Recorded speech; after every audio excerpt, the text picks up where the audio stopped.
Y a esta hora nos vamos hasta Ecuador. Ya se conecta nuestro compañero César García Vélez con las informaciones más destacadas de este lunes. Feliz comienzo de semana, César. ¿Cómo estás? Bienvenido. Gracias, Cintia. Lo mismo para ti y para nuestra audiencia. Vamos a continuación a desarrollar un tema fundamental acá en Ecuador.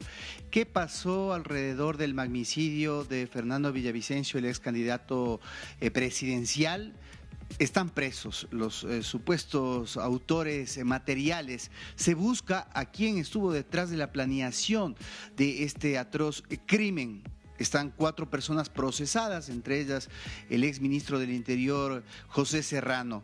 Acá tenemos en exclusiva a Hugo Espín, quien retoma la defensa técnica de Verónica Zarauz, la viuda de Fernando Villavicencio, quien tiene importante información que contribuir en medio de estas audiencias que se preparan para poder identificar quién planeó este asesinato. Gracias, Hugo, por este espacio. Quiero empezar comentando que la jueza que está al frente de este tema fue muy severa con la fiscal, diciendo que no estaba siendo técnica en la exposición de las pruebas. ¿Ustedes están de acuerdo como defensa técnica de cómo ha actuado la fiscalía para identificar a los culpables intelectuales de este crimen? Nosotros hemos permanentemente cuestionado algunos de los eventos que se han venido desarrollando, tanto durante la audiencia de juzgamiento cuanto posterior a la misma. No nos olvidemos que este no es un caso nuevo, no es un tema que se haya dado en flagrancia.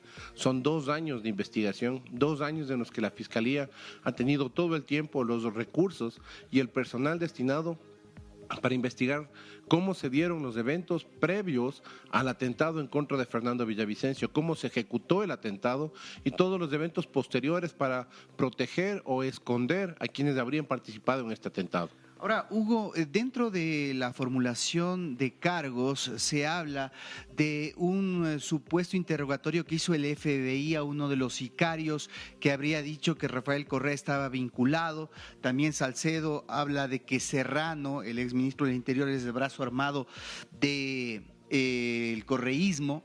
Sin embargo, todo esto para que no caiga en el show mediático y que existan pruebas que evidencien esto, necesita de pruebas de convicción, de un material que corrobore esto. ¿Existe todo esto para mantener esa hipótesis? Dentro de todo lo que fue el expediente con el cual se obtuvo la sentencia en julio del 2024, nunca leímos una coma de la famosa investigación del FBI.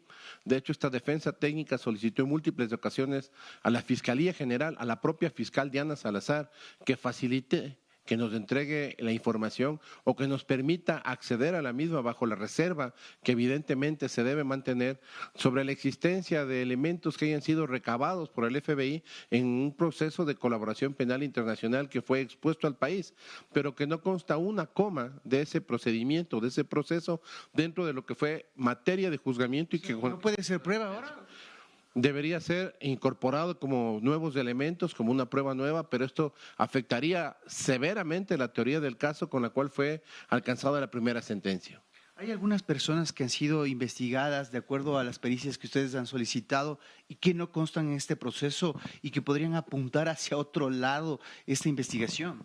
Bueno, nosotros hemos solicitado justamente que se tenga en cuenta lo que la propia fiscal general, la doctora Diana Salazar, en su momento manifestó.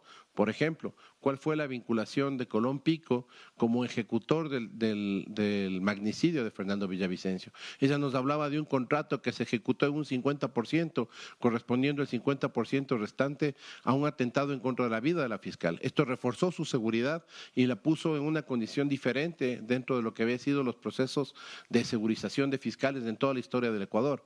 Sin embargo, de ello no vemos al señor Pico que se le haya formulado cargos, ni siquiera que esté dentro de este proceso de investigación. El propio señor Muentes, que estuvo dentro del caso Metástasis, fue uno de los denunciados en vida por Fernando Villavicencio por haber proferido amenazas en contra de su integridad. Se expuso igualmente esto por parte de Fiscalía dentro de la teoría del caso Metástasis. Sin embargo, no vemos a estas personas vinculadas en este expediente. Hugo, en respecto a José Serrano, se habla dentro de la teoría de que él habría estado a cargo de proporcionar información del lugar donde se encontraba Fernando Villavicencio a través de los policías que formaban parte de su cápsula. Pero ¿no es contradictorio cuando esos policías no están siendo procesados? Justamente uno de los elementos que tuvo la defensa técnica en su momento, que fue puesto en conocimiento de la fiscal general y que solicitó públicamente que se realicen investigaciones que hasta el día de hoy nos han dado, que están dentro de otro caso por ejecución extrajudicial en referencia al sicario que murió en flagrancia, es decir, en la sala de flagrancias, después de haber ejecutado los disparos en contra de Fernando Villavicencio. Se abrió un expediente penal y ahí se iba a investigar posiblemente a quienes tendrían vinculación con la cápsula de seguridad. Esto han pasado 2 años, no tenemos ningún tipo de formulación de cargos y evidentemente hasta el día de hoy no hay ningún responsable de la cápsula. Estas declaraciones son una vez más contradictorias con lo que fue la primera sentencia, porque supuestamente esta información venía de quienes estuvieron en el lugar de los hechos y contra quienes se formuló cargos, se dictó un dictamen acusatorio y contra quien se sentenció. Por eso, para la defensa no es relevante el nombre del acusado, no es relevante quién está siendo procesado. Lo relevante es que se encuentre la verdad y que se encuentre directamente a quienes sí fueron responsables, quienes sí actuaron durante todo este proceso de magnicidio. Una última respecto a alias del Invisible, Angulo, que está pagando una pena de 34 años por asesinato por este crimen, pero yo entiendo que usted dentro del expediente y todo lo que se revisó antes de esta sentencia se identificó quiénes eran los invisibles, gente que venía de Colombia. En este sentido, ¿hacia dónde van a apuntar ustedes en los próximos días y horas para solicitar evidencia que realmente alimente el norte de lo que ustedes consideran debe ser la justicia para la familia de Fernando Villavicencio? Efectivamente, uno de los elementos que fue fundamental es que los autores a quienes se les acusó directamente como autores materiales, es decir, quienes físicamente actuaron para causarle la muerte a Fernando Villavicencio en el evento del 9 de agosto del 2023, fueron puestos bajo custodia del Estado y antes de que culmine la instrucción fiscal, fueron asesinados bajo esta custodia. Es decir, las personas que tenían esta condición de invisibles por cómo ingresaron al país, cómo se manejaron en el país y ejecutaron otros delitos, ¿sí? Efectivamente ya no están vivos. Entonces, ¿a quién se le atribuyó esta condición o este nombre? Fue al procesado Angulo, que hasta el día de hoy no hemos tenido una vinculación directa en relación a los nuevos procesados, porque sería importante que si esta persona fue a quien se le atribuyó la autoría prácticamente de la decisión final para organizar la estructura que ejecutó, porque Angulo estaba detenido, estaba dentro del CRS de La Tacunga.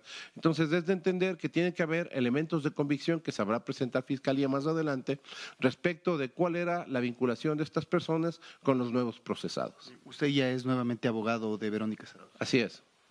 Estaremos pendientes entonces a los próximos días que serán cruciales para ver qué pruebas va presentando la Fiscalía alrededor de este tema que conmocionó Latinoamérica, por cierto, el Ecuador, en donde Fernando Villavicencio aún y su familia buscan justicia integral. ¿Quién estuvo detrás de este crimen que postergó y además cambió el rumbo político de nuestro país? Tú sigues, Cinzia, con más. Así es, César. Muchísimas gracias a ti y al doctor por este contacto para explicarnos cómo va avanzando esta causa por el magnicidio de Fernando Villavicencio. Muchísimas gracias.